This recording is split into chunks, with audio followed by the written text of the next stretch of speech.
c'est pas qu'on donne la parole aux autres, c'est que nous sommes un moyen, on est un autre parleur. Mais ces gens ont une parole, et le problème c'est qu'on n'écoute pas. On ne regarde pas vraiment. C'est fatigant.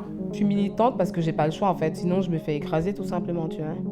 Moi, le monde, il m'écorche. Et en fait, si je suis pas enrobée de poésie, je ne survis pas. C'est très important pour les personnes trans d'avoir de l'autonomie par rapport à leur transition.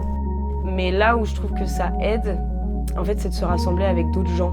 Les discours, ils peuvent être pluriels et que les opinions, les histoires, c'est aussi nous, en fait, qui les révélons et qui les définissons. Et c'est des choses qui sont en train de changer maintenant. Moi, je suis contente d'être née à cette période-là parce que je vois les choses, quoi. Et c'est hyper intéressant.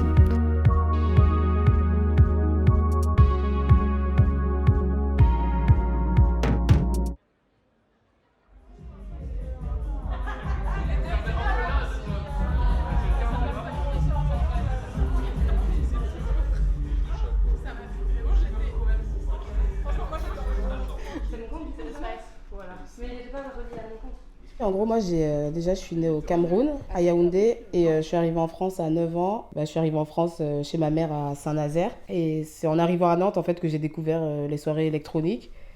Et notamment avec un set d'Omar S, qui m'a chamboulé, transcendé, tout ce que tu veux. Et je me suis dit, j'adore ce genre. Et je m'y suis intéressée. Donc, ça fait que je commençais à diguer. J'avais plein de playlists sur SoundCloud. J'avais des playlists afro, house, techno, un peu de tout. Et en fait, je ressentais une telle sensation quand je découvrais de nouveaux sons. Je trouvais ça trop beau.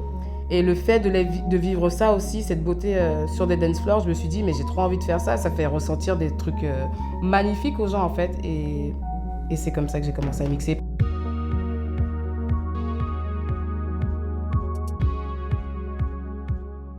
Tu finis comment? Hein? Tu finis avec des grands amen break? Bah déjà, j'ai pas de play, donc c'est hyper simple, je vais rien faire du tout. Genre, c'est super rapide comme histoire, là.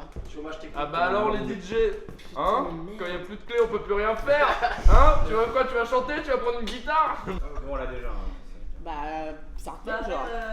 Fallait me donner les titres. C'est quelqu'un de l'assaut. Ouais, non mais limite, c'est pas de l'assaut, c'est genre. Est-ce qu'il y a un chargeur, une prise derrière toi? Oui. Moi j'en ai plus là. C'est des vies. Pour le son, je crois que les prises elles sont super loin. La Elise m'a filé sa clé. Non, mais Et après Nantes, je suis allée à Bâle pendant presque un an. Et pareil, là-bas, j'étais en cours. En gros, je faisais un BTS com en ligne. Il fallait que je fasse des stages. Et je devais trouver des stages en France. Donc, j'ai capté que la ville française près de Bâle, la plus stylée, on va dire, c'était Strasbourg. Et c'est comme ça que je me suis installée à Strasbourg. Et mon premier stage, je l'ai fait dans un bar. Un bar club qui s'appelle La Culture. Et mon projet de stage, c'était d'organiser une soirée. Il me manquait un DJ et j'avais pas assez de budget. Et du coup, je me suis fait jouer en première partie de la soirée parce que dans tous les cas, j'avais les playlists et même si je savais pas mixer, je l'ai quand même fait. Et c'était magnifique. Set? Ouais, c'était mon premier set devant des gens. Genre, les transitions, elles étaient catastrophiques. Mais je sais que les gens, ils ont kiffé la vibe.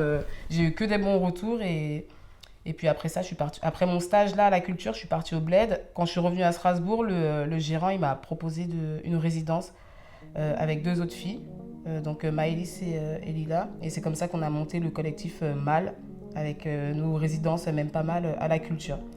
Et on avait notre première soirée déjà de booker en décembre. Donc ça fait qu'on avait 2 mois en gros pour apprendre à mixer. Donc on était souvent à La Culture. Le gérant il nous a laissé les clés. On y était toutes les semaines, quasiment tous les jours. On s'entraînait et voilà.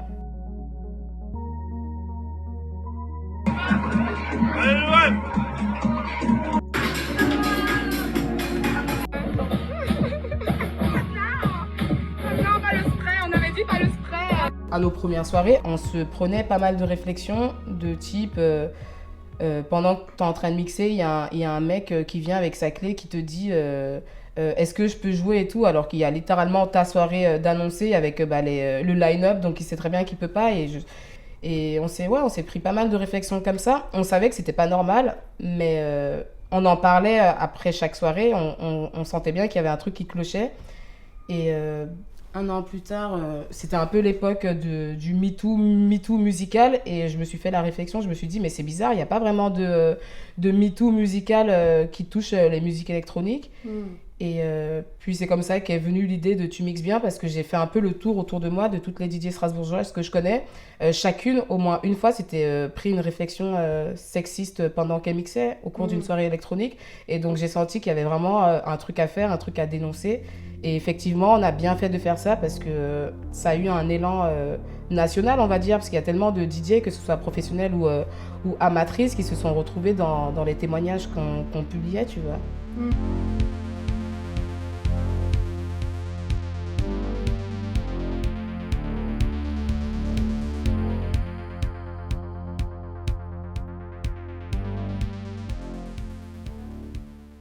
Ça a démarré par un compte Insta qui permettait de dénoncer des phrases sexistes ou des comportements à caractère sexiste que les DJ se recevaient en soirée, ou alors en tout cas que les femmes qui bossent dans le milieu électronique se recevaient en soirée. Plus de sexisme ordinaire du coup. Donc c'est pour ça qu'on a voulu faire ça pour visibiliser cette problématique, quoi. Enfin, je sais pas, on a senti qu'on a eu un impact à Strasbourg et on s'est dit qu'il fallait qu'on sorte du virtuel, en fait. Après, chaque pôle a un responsable. Au bar, ce sera Béa. Aux entrées, ce sera Luc. Au vestiaire, ce sera Clem. Et voilà, c'est tout.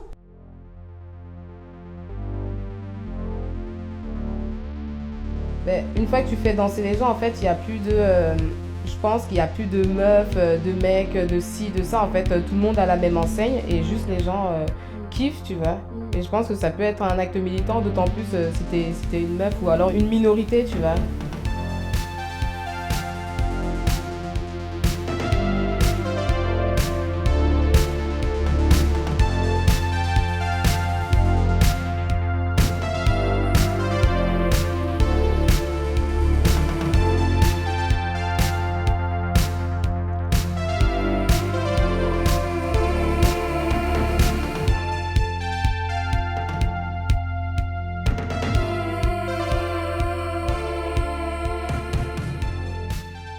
On a analysé des stades de parité, en fait. De 2018 à 2021, combien de femmes avaient été bookées sur des line-up à Strasbourg, que ce soit dans des clubs, bars, lieux éphémères, lieux pérennes et en festival. Spoiler, il n'y en avait pas beaucoup, quoi. Je me rappelle qu'à notre deuxième soirée, je crois, j'avais fait une transi pas très réussie et il y a un mec qui m'avait fait une réflexion du style « Ouais, c'est quoi ces transis de merde ?» Et je me rappelle que ça m'avait vraiment touchée et que ça m'avait même sorti de mon set pendant au moins 2-3 minutes, tu vois. Parce que le sexisme ordinaire, c'est un truc qui peut être banalisé, en fait. Des fois, tu t'entends ce genre de réflexion, tu te rends même pas compte que c'est sexiste. Ça a été important de se retrouver entre meufs parce que, en fait, quand on apprenait, personne ne se jugeait, tout était dans la bienveillance. Et avec Maëlys et Lila, c'était doux, c'était dans la bienveillance. Et surtout, toutes les trois, on savait pas trop mixer, donc on ne pouvait que se tirer vers le haut, en fait. Tu te sens plus puissante, en fait. Déjà, tu te sens représentée, donc tu as moins peur de te lancer là-dedans et t'oses des choses que tu ne ferais pas.